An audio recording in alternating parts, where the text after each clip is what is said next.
The science has made a great advancement over the last century.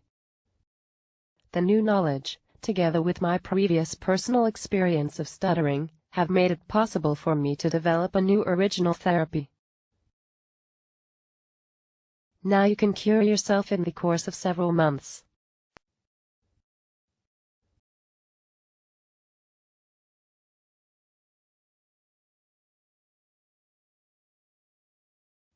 Most therapies work on removal of the symptoms of stuttering. The problem is that they do not search its real cause. Neurologos therapy, on the contrary, tries to find the root of stuttering. I succeeded in revealing the secret after nearly 40 years of doing researches. I have had a great advantage in that I could verify the new findings on myself. The cause of speech disorder is very simple. The symptoms, on the other hand, are very complex.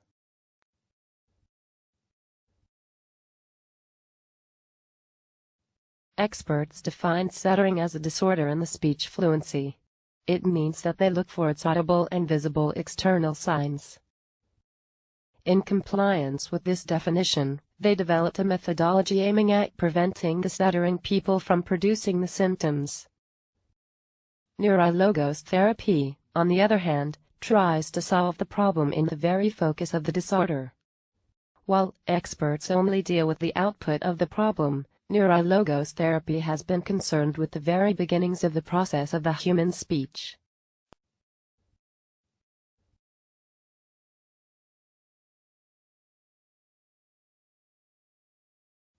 During speech there are two different systems activated, vocal and articulative. If a child performs each of these two acts separately, stuttering doesn't occur. Stuttering will only occur if both acts are performed together. If both signals are sent in harmony from the brain, then the situation will not result in stuttering. If there appears a discrepancy between the signals that are sent from the brain, then it will produce stuttering. The extent of stuttering will be directly proportional to the level of discoordination between the signals.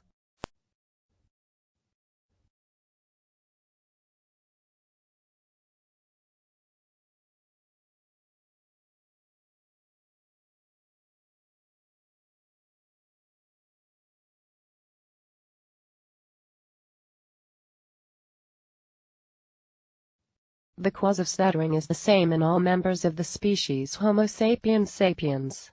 No matter if they are from the USA, China, Australia or wherever else. Neither the age of the person afflicted plays an important role here. Stuttering is not the kind of affliction requiring a medical treatment or that from the part of the social sciences. Parents can cure their children by themselves. Adult people can cure them on their own. Just follow the recommended technique that will be provided.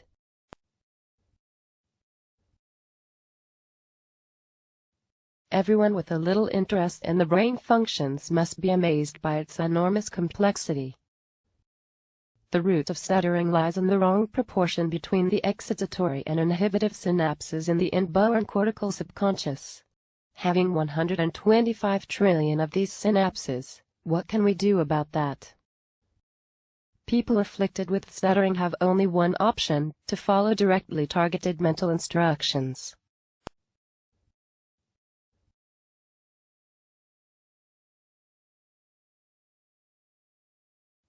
When breathing in and breathing out we use the cavities, the respiratory muscles and the vocal ligament in the open position. When swallowing we use the chewing muscles with the vocal ligament closed.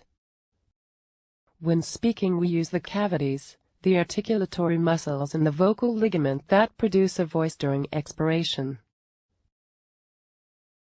Acts of breathing and swallowing are both started from the midbrain and have a psychosomatic character. Speech, on the other hand, is started from the cerebrum and is supported in our conditioned consciousness by the unconditioned subconscious.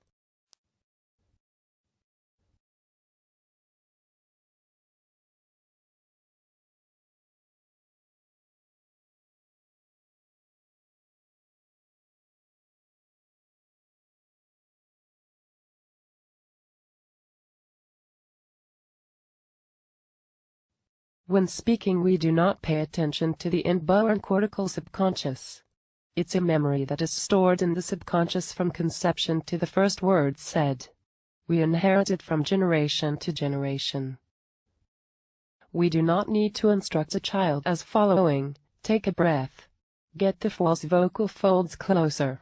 Oscillate the true vocal folds. Adapt the articulatory muscles for producing vowels or consonants. And so on. The root of all speech disorders lies in the inborn cortical subconscious. Examining methods in such cases do not find any organic impairment. Just the speech doesn't work properly.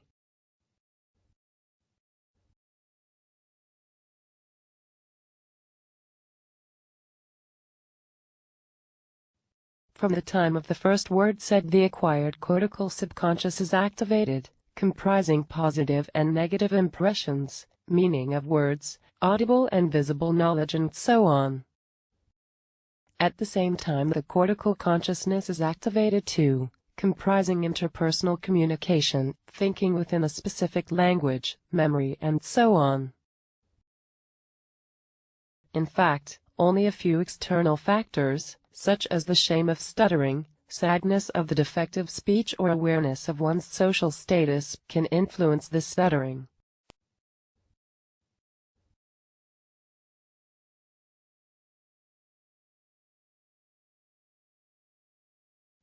Every level in the complexity of speech carries out its respective duty. A person without a stuttering disorder doesn't contain any genetically damaged information in his or her inborn cortical subconscious, and that's why he or she can pay attention just to the cortical consciousness. A stuttering person, on the other hand, has to pay close attention to the beginning of the speech. The method of watching yourself will be introduced in the following therapeutic videos.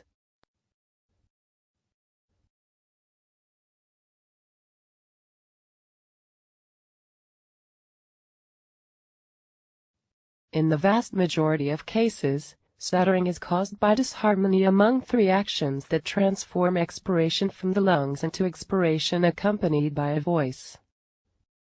When breathing out, the vocal ligaments are in their basic position, they are open. To make the transformation into a voice possible, the false vocal folds have to be brought near together, the true vocal folds have to start oscillating, and there must be breath coming out of the lungs. In people without a stuttering disorder, the whole process goes normally. In stuttering people, on the contrary, the proportion between the excitatory and inhibitive synapses in the inborn cortical information is disrupted. This results in delay of breathing out, and consequently the oscillation of the true vocal folds is also delayed. The false vocal folds come close together earlier, thus blocking the formation of voice.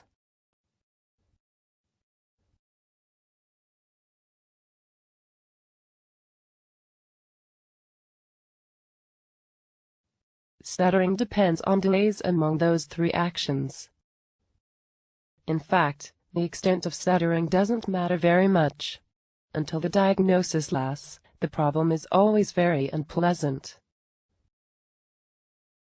Do not deal with the external symptoms, try to pay attention to the internal cause of the disorder.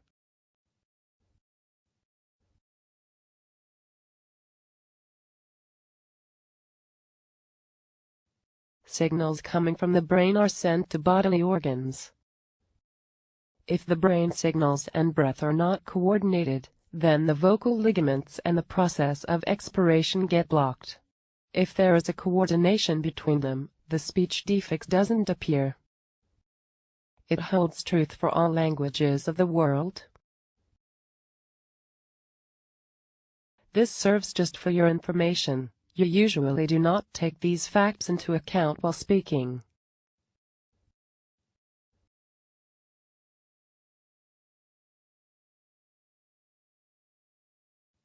The process can be influenced only at the beginning of speech.